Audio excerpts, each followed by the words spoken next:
Hola a todos. Hace 2 años publiqué un video sobre el metal más refractario de la Tierra, tungsteno, cuya temperatura de fusión es de 3410 grados Celsius. En ese video no pude fundirlo, pero han pasado 2 años, y además del tungsteno, he adquirido otros metales de alto punto de fusión, cuya temperatura de fusión es mucho más alta que, por ejemplo, la del hierro común. Hoy intentaremos fundir cada uno de estos metales, e incluso nos atreveremos a desafiar al mismo tungsteno. Lograremos hacer fluir el metal más refractario de la Tierra.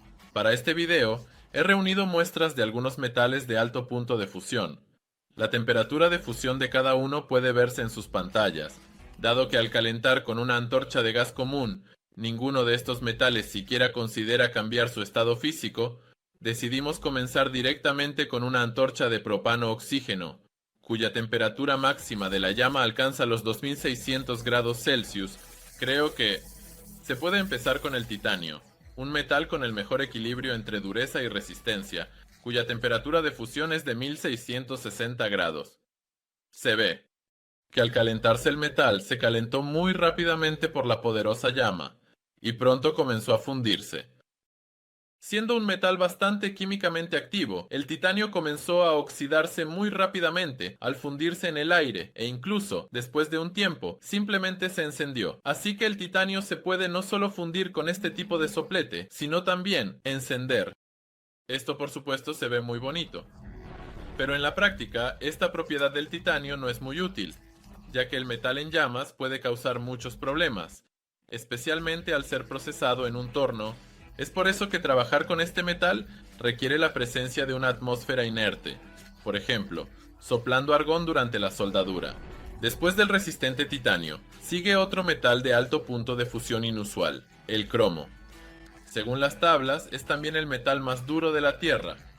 Veamos si esta dureza le ayudará en la llama de propano-oxígeno.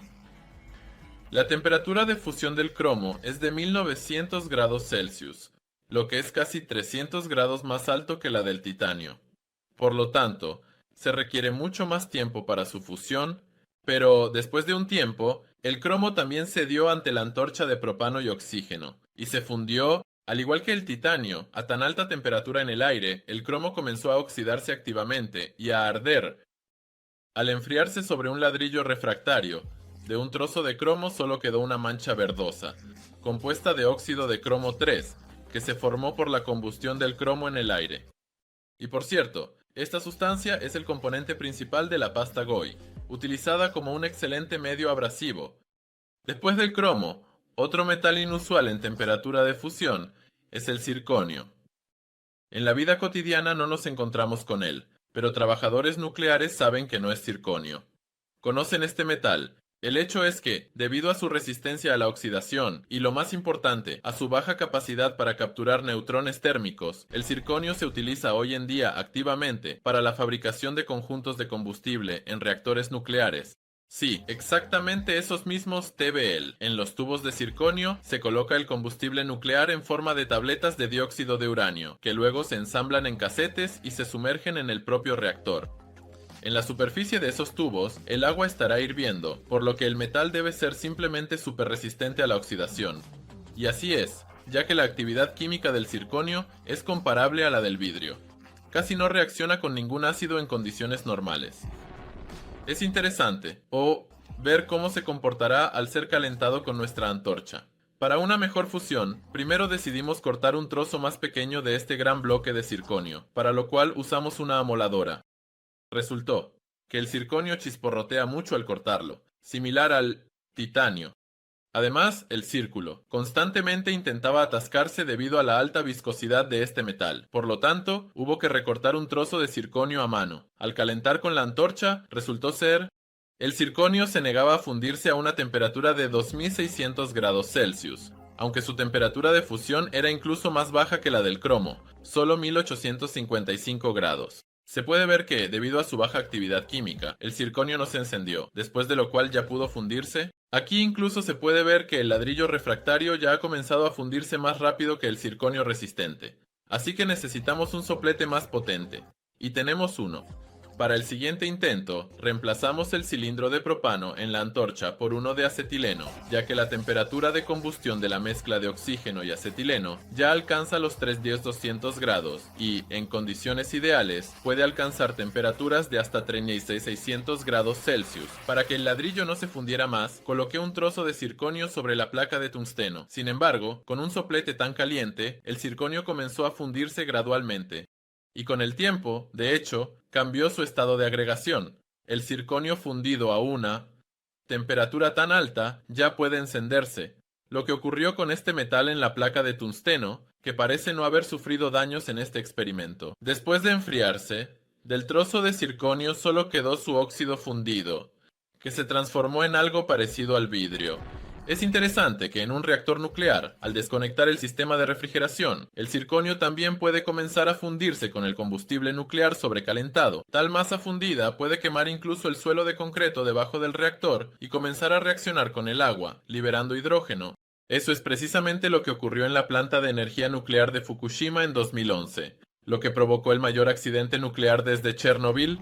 En la tabla periódica, debajo del circonio, se encuentra otro metal de alto punto de fusión con propiedades similares, el hafnio. La temperatura de fusión de este metal es 200 grados más alta que la del circón, y es igual de resistente a la oxidación. Quizás debería haberse utilizado mejor para la construcción de reactores. Primero, veamos cómo se comporta en la llama de una antorcha de oxígeno acetileno. Al intentar fundirlo, solo logramos hervir el ladrillo alrededor del metal, pero el hafnio prácticamente no quería fundirse. Solo después de 10 minutos de calentamiento, este metal cedió a nuestros esfuerzos y, finalmente se fundió, pero no se encendió. Debido a su baja actividad química, este metal es extremadamente difícil de oxidar, y parece que hemos encontrado el mejor metal para la energía nuclear. Sin embargo, no todo es tan simple. La razón por la que el hafnio no se utiliza hoy en día en los reactores es que su capacidad para capturar fácilmente neutrones térmicos es varias veces mayor que la del zarconio. En otras palabras, este metal estará constantemente apagando el reactor. Y si consideramos que el hafnio cuesta el doble que la plata, entonces no resulta ser un metal tan ideal para la energía nuclear. Después del hafnio, el siguiente metal inusual y de alto punto de fusión es el niobio, como hoy en día, en su forma pura, solo se utiliza con fines decorativos, por ejemplo, en las monedas bimetálicas austriacas, cuya parte central se tiñe mediante anodización, mientras que la parte exterior está hecha de plata. Es interesante. ¿Cómo se comportará este elemento al intentar fundirlo? Parece que esta barra de metal desconocido se fundió incluso más fácilmente que las muestras anteriores. Pero lo más probable es que aquí haya influido la forma del metal, dado que en el experimento utilizamos un delgado hilo de niobio, además de estar suspendido en el aire, para que el ladrillo no le robara calor. Pero a partir de esta experiencia, quedó claro que el niobio también se funde bien con un soplete de oxígeno acetileno. Después del tungsteno por temperatura de fusión, sigue el molibdeno, un metal de otro grupo de la tabla periódica, y lo más probable es que sus propiedades sean diferentes. Al igual que el neodimio, colgué parcialmente la barra de molibdeno en el aire para que se fundiera más fácilmente. Al calentar con la antorcha, después de un tiempo noté una particularidad de este metal: humo mucho, es decir, formaba óxido al reaccionar con el oxígeno del aire. Con el calentamiento adicional, parecía que el molibdeno iba a derretirse, pero aún así no sucedió. Aquí nos encontramos con una característica de este elemento, a saber, la volatilidad de su óxido. Es decir, el molibdeno se fundió parcialmente en la llama de la antorcha, pero inmediatamente se oxidó y se evaporó en forma de humo de óxido de molibdeno, que se depositó en el ladrillo de abajo y en otras partes de nuestro banco de pruebas. Como resultado, después de calentar, se formaron cristales completos de óxido de molibdeno, en la parte fría de la barra de molibdeno, que al igual que la escarcha, se cristalizó en las partes frías del metal. Es decir, es posible que hayamos fundido el molibdeno, pero probablemente no lo vimos. Por lo tanto, este metal debe fundirse solo en una atmósfera inerte. Lamentablemente no podemos crear en nuestras condiciones actuales. Después del molibdeno, viene su pariente de alto punto de fusión, el tantalio. Este metal ya tiene una temperatura de fusión de casi 3000 grados Celsius. Al igual que su compañero del grupo, fijé la varilla de tantalio de manera similar a la varilla de niobio. Es muy interesante. El tantalio, teniendo una temperatura de fusión tan alta, se fundió incluso más rápido que el molibdeno, que tiene una temperatura de fusión menor. Aquí, evidentemente, jugaron un papel tanto el grosor de la varilla como su baja actividad química. El tantalio, a diferencia del molibdeno, reacciona peor con el oxígeno, por lo que su óxido no interfiere con la fusión simple del metal. Hoy en día, este metal se utiliza como condensadores de tantalio, así como niobio para fines decorativos. Por ejemplo, el núcleo de las monedas bimetálicas conmemorativas de Kazajistán está hecho de tantalio anodizado. Después del tantalio viene el segundo metal de mayor punto de fusión, el carísimo renio, con una temperatura de fusión de 380 grados. El precio de este metal es 10 veces más alto que el de la plata, por lo que decidí cortar un trozo más pequeño de esta gran placa de tungsteno para no dañar la valiosa muestra. Es interesante que al calentar con una antorcha, un trozo de renio comenzó a humear tanto como el molibdeno, pero aún así, con el calentamiento adicional y los intentos de fundirlo, no se dejaba fundir. Es evidente que como con el molibdeno, el renio se oxida inmediatamente al calentarse y sus óxidos se evaporan. Así que al aplicar nuestra antorcha de gas a este trozo, la mayor parte de la energía se gasta en evaporar su óxido, en lugar de fundir el propio metal. Después de la antorcha, en el trozo de renio se hizo visible su estructura cristalina, y la parte que fue calentada resultó ser más delgada que la fría. Al igual que con el molibdeno, este metal debe fundirse solo en una atmósfera inerte. Y por último, hemos llegado al metal de mayor punto de fusión, el tungsteno. Por cierto, también es muy pesado. La densidad de tal cubo es prácticamente la misma que la del oro puro, aunque su precio es mucho más bajo. Decidí fundir un fragmento de una placa de tungsteno con un soplete de oxígeno acetileno, en la que hace un par de años disparamos en el campo de tiro. Este metal, su alta resistencia al calor y alta densidad, es también extremadamente frágil. Después de calentar con una antorcha, se vio que el tungsteno se comporta a alta temperatura de la misma manera que el molibdeno.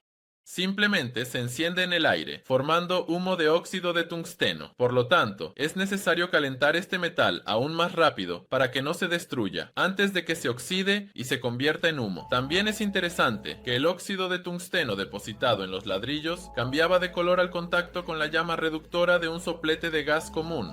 Aparentemente, en la reacción del óxido de tungsteno con el monóxido de carbono de la antorcha, se forman colorantes azules de tungsteno, muy exóticos, con un valor de oxidación variable de este metal. Creo que para fundir tungsteno es necesario calentarle rápidamente, para que no tenga tiempo de oxidarse, por ejemplo, con un arco eléctrico, y mejor en una atmósfera inerte. En la industria, el tungsteno se funde en hornos de arco especiales, cuya cámara está completamente llena de argón. Desafortunadamente, no tenemos una cámara así que tendremos que improvisar. Para la fusión de tungsteno, utilizamos soldadura TIG y ajustamos la corriente alterna al máximo, ya que esta soldadura es la más parecida a los hornos de arco que he visto en internet. Esta vez tomé una varilla de tungsteno, que era más conveniente de sujetar en la pinza de soldadura. Después de un minuto de nuestros intentos, en el taller simplemente se dispararon los fusibles debido a tales experimentos, ya que no solo se estaba fundiendo la varilla de tungsteno, sino también el electrodo de tungsteno que se utiliza en la soldadura TIG. Necesitamos encontrar algo más potente, así que al final decidimos ir a lo grande. Se tomó un plasma cortador. Normalmente, se utiliza en máquinas CNC para cortar metal, pero en el taller había otro, manual. La temperatura de la plasma en un dispositivo así puede alcanzar los 20.000 grados Celsius. Creo que ante tal poder, ningún metal puede resistir. Y sí, la varilla de tungsteno se fundió a la primera tentativa, así que de esta manera se puede fundir tungsteno. Aunque aquí la fusión se asemeja más a un corte, del cual quedaron marcas de salpicaduras de tungsteno en el ladrillo. Pero por supuesto, la mayor parte del metal se quemará en el proceso. Sin embargo, se ha obtenido tungsteno líquido, aunque solo por un corto tiempo. Al final, decidimos intentar soldar algunos fragmentos de la placa de tungsteno y usar el electrodo de tungsteno de la soldadura como material de aporte. Para que la soldadura no se oxide, dirigimos un chorro de argón hacia el baño de soldadura. Creo que, de esta manera, se podrá reducir, al menos en parte, la oxidación del metal. Y en principio, después de unos minutos, con la ayuda del plasma cortador, logramos soldar de alguna manera pedazos de tungsteno, aunque no muy firmemente. Al menos 2 se soldaron. Estos incluso se mantienen. Esto se fusionó con esto. Sí, significa que soldamos. Hicimos un trabajo, ¿verdad? Soldamos tungsteno. Así que ahora sabes cómo se puede derretir el metal más resistente de la Tierra de manera efectiva y con precisión. Y cómo se comporta incluso a esas altas temperaturas. Bueno, parece que lo derretí más de lo que esperaba.